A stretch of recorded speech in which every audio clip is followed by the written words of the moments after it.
আজ থেকে 100-150 বছর আগে বা তারও আগে কিন্তু পুরী যাওয়া এতটা সহজ ছিল না।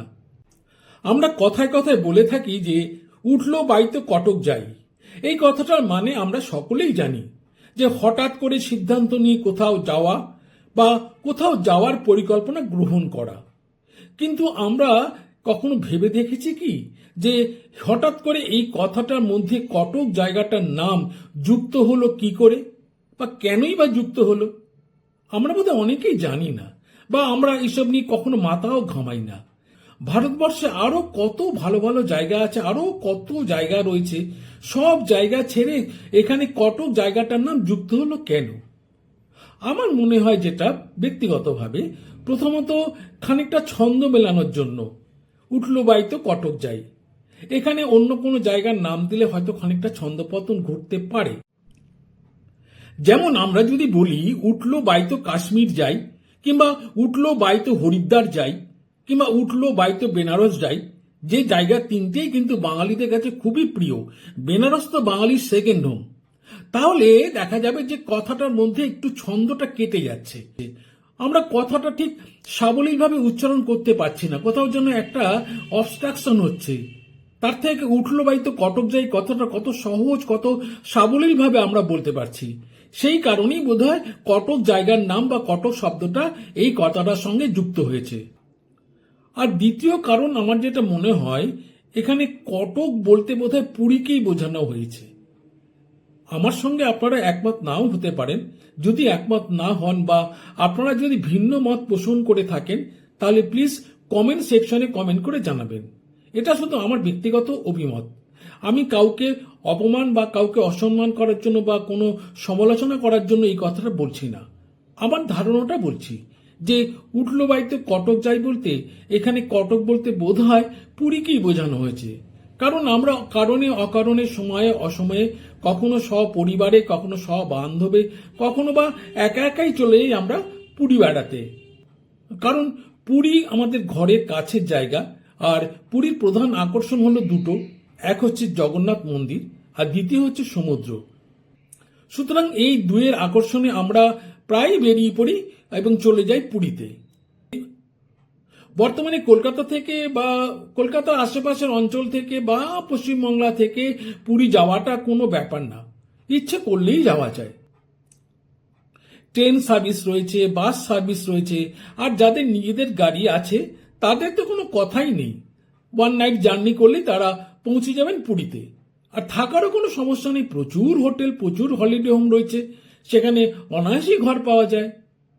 তাই আমার মনে হয় যেটা ব্যক্তিগতভাবে, এখানে কটক বলতে বোধহয় পুরীকেই বোঝানো হয়েছে। কিন্তু এখন পুরী যাওয়া যতটা সহজ, আজ থেকে 100-150 বা তারও বেশি বছর আগে কলকাতা থেকে বা কলকাতা আশেপাশে অঞ্চল থেকে পুরী যাওয়াটা কিন্তু এত সহজ ছিল না। যদিও আমরা ছোটবেলা থেকে শুনে আসছি যে একটি কথা, যে সব তীর্থ বারবার গঙ্গাসাগর একবার, মানে গঙ্গাসাগরে যাওয়াটা খুবই দুঃসাধ্য। কিন্তু পুরী যাওয়াও কিন্তু একটা সময় দুঃসাধ্য ব্যাপার ছিল। পুরী কিন্তু এখান থেকে সরাসরি যাওয়া যেত না, মানে কলকাতা বা তার আশেপাশের অঞ্চল থেকে। তখন একমাত্র উপায় ছিল জলপথ, কারণ তখন ট্রেন সার্ভিস ছিল না, বাস সার্ভিস ছিল না, এয়ার সার্ভিস তো ছিলই না। তখন কলকাতা বা তার আশেপাশের অঞ্চল থেকে পুরী যেতে গেলে যেতে হতো জলপথে, তাও সবটুকু যাওয়া যেত না। মানে কলকাতা থেকে জাহাজে করে আগেকার বালাসোর বা আজকের বালেশ্বরে যেতে হতো, সেখানে নেমে নদীপথে নৌকো পেরিয়ে তারপরে পালকি করে গরুগাড়ি করে তবে যেতে হতো পুরীতে। সে এক কঠিন ব্যাপার। তখন চাইলেই কিন্তু কলকাতা থেকে জাহাজে করে পুরীতে যাওয়া যেত না, কারণ জাহাজ প্রতিদিন ছাড়তো না। জাহাজ ছাড়তো মাসে একবার কি দুবার, এবং সেই জাহাজে ওঠার টিকিট পাওয়ার জন্য কিন্তু অনেক কাঠখড় পোড়াতে হতো, অনেক ধৈর্যের পরীক্ষা দিতে হতো, অনেক পদ্ধতি মেনে চলতে হতো। তবেই কিন্তু ওই জাহাজে ওঠার ছাড়পত্র পাওয়া যেত এবং সেই জাহাজে করে বালেশ্বর গিয়ে তারপরে যাওয়া যেত পুরীতে। এবং সেই জলপথে জাহাজে করে বালেশ্বরে যেতে গিয়ে কত রকম যে দুর্ঘটনা ঘটতো তার ইয়ত্তা নেই। সেই রকমই একটি ঘটনার কথা আজকে আপনাদের আমি শোনাবো। চলুন ভিডিওটি দেখে নেওয়া যাক। নমস্কার বন্ধুরা, আপনারা যেমন সময় সুযোগ পেলেই বেরিয়ে পড়েন ঘুরতে যাবার উদ্দেশ্যে, আমিও তেমনই সময় সুযোগ পেলেই বেরিয়ে পড়ি। সঙ্গে থাকে একটি ব্যাগ, তাতে থাকে মোবাইল আর ক্যামেরা। ঘুরে বেড়াই কলকাতার পাড়ায় পাড়ায় অলিতে গলিতে। তবে হ্যাঁ, এটা যেন ভাববেন না যে আমি কলকাতার বাইরে বা পশ্চিমবাংলার বাইরে বেড়াতে যাই না। যাকগে, ফিরে যাই নিজের কথায়। আমি এখন দাঁড়িয়ে আছি নিমতলা ঘাট স্ট্রিটে। ডান দিক দিয়ে সোজা চলে গেলে মানিকতলা, আর বাঁ দিকে চলে গেলে নিমতলা মহাশ্মশান। এবার আমি কোথায় যাচ্ছি সেটুকু বলি। এবার আমি চলে এলাম নিমতলা মহাশ্মশানের কাছেই একটি পাড়ায়, যেটা বোর্ডটা দেখতে পাচ্ছেন দত্তপাড়া লেন। এই দত্তপাড়ার লেনের মধ্যে আমি ঢুকবো, কারণ আমাদের আজকের গল্প শুরু হবে এখান থেকেই। কবি বলেছেন, এই কলকাতার মধ্যে আছে আর একটা কলকাতা, হেঁটে দেখতে শিখুন।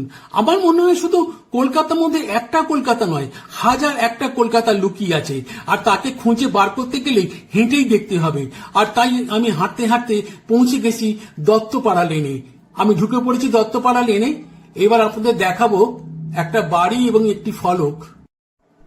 এই যে বাঁদিকে একটি জীর্ণ বাড়ি দেখতে পাচ্ছেন টিনের চালের, এবং বাড়ির দেয়ালে একটি ফলক দূর থেকে দেখা যাচ্ছে। এই বাড়িটাই আমার আজকের গন্তব্য। এই ফলকে কি লেখা আছে আপনাদের দেখাবো। একটু ক্যামেরা ক্লোজে নিলেই তবে দেখতে পাবেন। দেখছেন বাড়ির প্লাস্টার খসে গেছে দেয়ালে। ফলকটা রয়েছে কোন রকমে জীর্ণ ঝাপসা হয়ে গেছে, বিবর্ণ হয়ে গেছে। তবু লেখাটা আপনাদের একটু পড়ে শোনাই।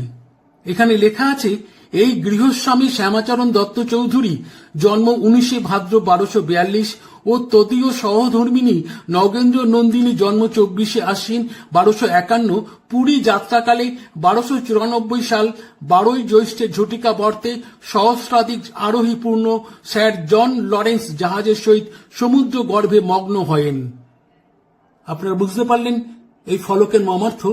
আমি আপনাদের পড়ে শোনালাম, কারণ ক্যামেরায় ছবিতে আপনারা পড়ে বুঝতে পারবেন না, পড়তেও পারবেন না।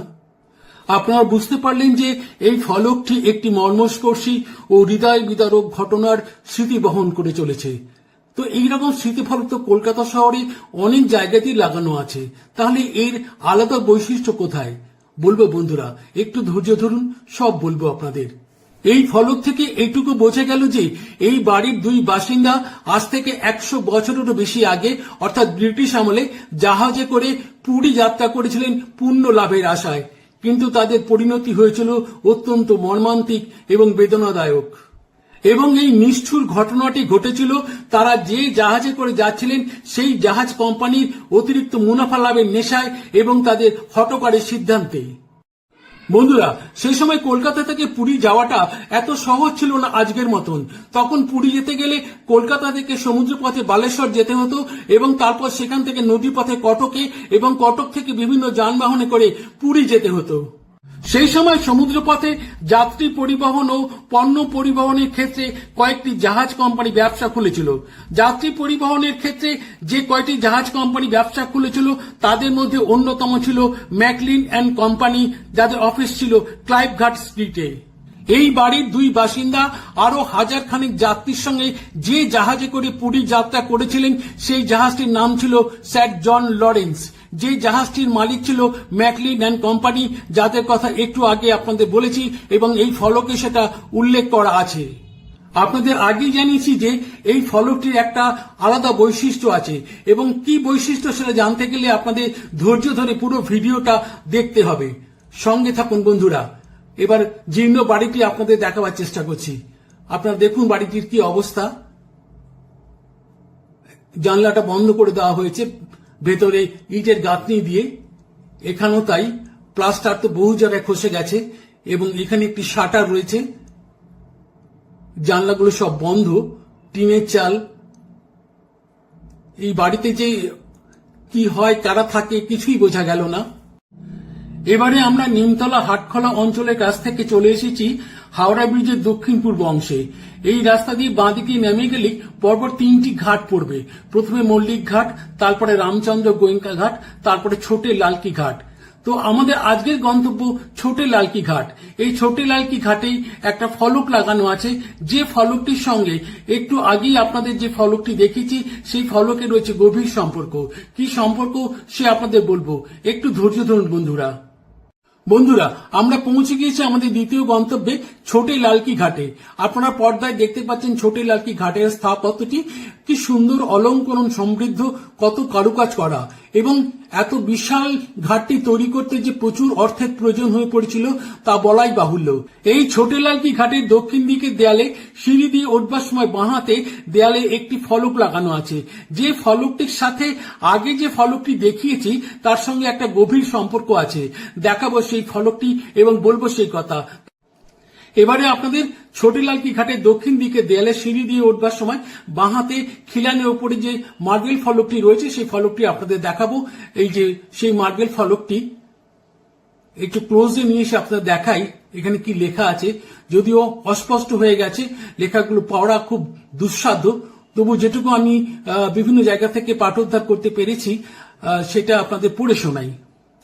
This stone is dedicated by a few English women to the memory of those pilgrims, mostly women, who perished with the Sir John Lawrence in the cyclone of 25th May 1887.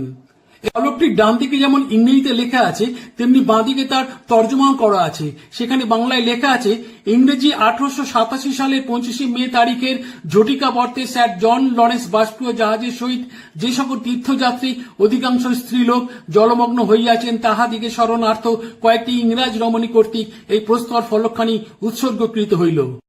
এবারে বুঝলেন তো বন্ধুরা দুটো ফলকের মধ্যে কি গভীর সম্পর্ক রয়েছে। এবারে বলি সেই কথাটা যে কথাটা আপনাদের আগেই বলেছি। যে জাহাজটি সমুদ্রে ডুবে যাওয়ার কারণে কলকাতার দুই প্রান্তে দুটি স্মৃতিফলক লাগানো হয়েছে, সেই জাহাজটি ডুবে যাওয়ার পেছনে রয়েছে জাহাজ কোম্পানির অতিরিক্ত মুনাফা লাভের নেশা এবং হঠকারী সিদ্ধান্ত। আগেও বলেছি এই কথাটা, কেন বললাম তা বলছি আপনাদের। আপনারা ফলক দুটি থেকে জেনে গেছেন যে 1887 সালে 25 মে যে জাহাজটি সমুদ্র গর্ভে ডুবে গিয়েছিল তার নাম স্যার জন লরেন্স, আর জাহাজটির মালিক ছিল ম্যাকলিন অ্যান্ড কোম্পানি। তারা জাহাজটি ছাড়বার আগের দিন অর্থাৎ 25 মে এর আগের দিন 24 মে তারিখে ইংলিশম্যান পত্রিকায় একটি বিজ্ঞাপন দিয়েছিল। তাতে বলা হয়েছে তাদের কোম্পানির জাহাজ বালেশ্বরের চাঁদবাড়ি অভিমুখে 25 মে রওনা দেবে, তারপর সেখান থেকে 27 মে আবার কলকাতা ফিরে আসবে। আপনাদের গঙ্গার ঘাটটি দেখাবার চেষ্টা করছি। আপনারা দেখুন ওই যে গঙ্গা বয়ে যাচ্ছে, আর ডান দিকে রয়েছে হাওড়া ব্রিজ। কি অপূর্ব দৃশ্য, তাই না? তো আমরা ফিরে যাই আমাদের গল্পে, মানে কাহিনীতে। জাহাজটি যেদিন যাত্রা শুরু করার কথা ছিল অর্থাৎ 25 মে তারিখে, সেই দিনই ইংলিশম্যান পত্রিকায় প্রবল ঘূর্ণিঝড়ের একটা সতর্ক বার্তা ছিল এবং তাতে বলা হয়েছিল ঘূর্ণিঝড়ের কেন্দ্রবিন্দু হবে মেদিনীপুর ও কটকের মধ্যবর্তী অঞ্চল। জাহাজ কোম্পানি এই সতর্ক বার্তাকে সম্পূর্ণ উপেক্ষা করে তাদের জাহাজটিকে কলকাতা থেকে ছাড়ার সবুজ সংকেত দিয়েছিল। বন্ধুরা, এবার দেখুন ছোটে লালকি ঘাট থেকে দাঁড়িয়ে হাওড়া ব্রিজের দৃশ্য এবং তার তলা দিয়ে বয়ে যাওয়া গঙ্গার দৃশ্য কি অপূর্ব লাগে, তাই না? বন্ধুরা, আপনারা পর্দায় ছোটে লালকি ঘাটের স্থাপত্য শৈলীটি দেখতে থাকুন, আর আমি সেদিনের ঘটনা সম্পর্কে আরো কিছু তথ্য আপনাদের পরিবেশন করতে থাকি। শুধুমাত্র আবহাওয়ার পূর্বাভাসকে উপেক্ষা করাই শুধু নয়, জাহাজ কোম্পানি জানতো তাদের জাহাজের যাত্রী ধারণ ক্ষমতা 750।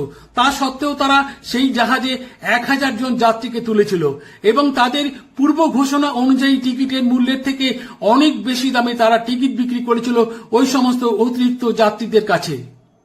তখনকার দিনে আজকের মতো এত উন্নত যোগাযোগ ব্যবস্থা ছিল না, তাই জাহাজডুবি সংবাদ আসতে দু একদিন দেরি হয়ে যায় কলকাতায়, এবং জাহাজ কোম্পানি প্রথমে সেই জাহাজডুবির খবর অস্বীকার করে।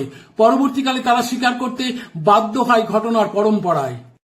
এই ঘটনার পরিপ্রেক্ষিতে ব্রিটিশ শাসকরা একটি সরকারি শোকবার্তা পাঠিয়ে তাদের সরকারি কর্তব্য পালন করছিলেন, আর কলকাতার শেরিফ মৃতের আত্মীয় স্বজনদের জন্য একটি রিলিফ ফান্ডে জনসাধারণকে চাঁদা পাঠাবার আবেদন জানিয়ে তার কর্তব্য পালন করেছিলেন।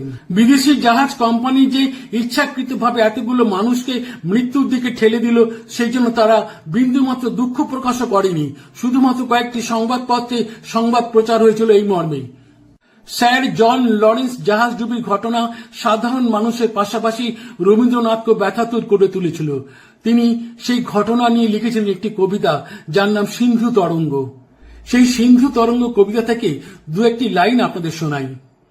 প্রাণহীন এ মত্ততা, না জানে পরের ব্যথা, না মানে আপন, এমন জ্বরের কোলে কেমনে নির্ভয়ে দোলে নিখিল মানব।